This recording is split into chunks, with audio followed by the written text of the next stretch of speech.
के इतिहास में कई ऐसी घटनाएं घटी हैं जिनके बारे में बेहद कम लोग जानते हैं। इन घटनाओं से जुड़े रहस्य के बारे में जानकर हैरानी होगी। राजस्थान के जैसलमेर ज़िले में एक गांव है जो रातों रात खाली हो गया। बताया जाता है कि जैसलमेर में लगभग 20 किलोमीटर दूर स्थित कुलदसधरा गांव में भूतों का बसेरा है। इसकी वजह से लोग यहां जाने से डरते हैं। इस गांव में बेहद पुराने घर बने हुए हैं जो अब खंडर में तब्दील हो चुके हैं। आइए जानते हैं इसके बारे में। राजस्थान के कुलधरा गांव में गिनती देश की भूतिया जगहों में से जानी जाती है। बताया जाता है कि करीब 2 साल पहले लोग रातों रात इस गांव को छोड़कर चले गए थे। इसके बाद से इस गांव में कोई रहने के लिए नहीं आया। यह गांव वीरान हो गया। इस गांव को शापित कहा जाता है। इस गांव में एक दिल दहला देने वाली घटना जुड़ी हुई है। जर्जर हालात में पड़े घर आज भी उस घटना की गवाही देते हैं। आसपास के लोग बताते हैं कि यहाँ पर अक्सर भूतिया घटनाएं घटती रहती है जिसकी वजह से लोग यहाँ भूल कर भी नहीं जाते। कुलधरा गांव भी बेहद खूबसूरत था, लेकिन एक घटना ने इस गांव को वीरान कर दिया।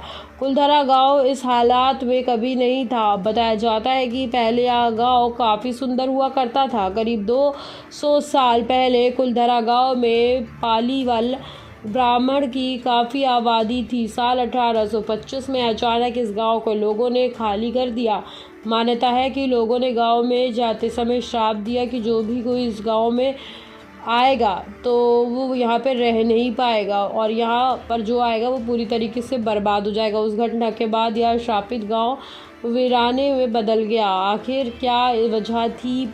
पालीवाल ब्राह्मण और दूसरे लोगों ने इस गांव को खाली कर दिया। बताया जाता है कि पालीवाल ब्राह्मणों ने 1291 में कुलधरा गांव को बसाया था और उस समय यह बेहद समृद्ध गांव था। इस गांव में ज़्यादातर ब्राह्मण रहते थे और खेती करते थे। पशुपालन और व्यापार के लिए उपयुक्त भूमि थी।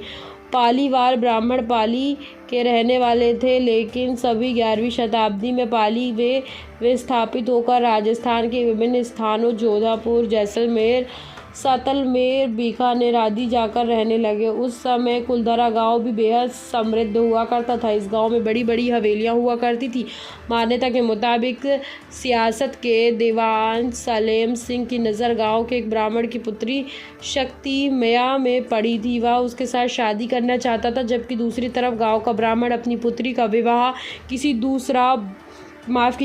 दूसरे से करना चाहता था। इसके बाद सलेमा सिंह ने गांव को वालों को धमकी दी, अगर वो शक्ति मया की शादी उससे नहीं करवाएंगे तो पूरे गांव को तहस नहस कर देगा। धमकी के बाद गांव के पालीवाल ब्राह्मणों ने पंचायत में फैसला किया कि वह इस गांव को छोड़ देंगे। उसके बाद से सभी ब्राह्मणों ने वैसे ही रातों रात इस गांव को छोड़ दिया और इस गांव को श्राप दिया।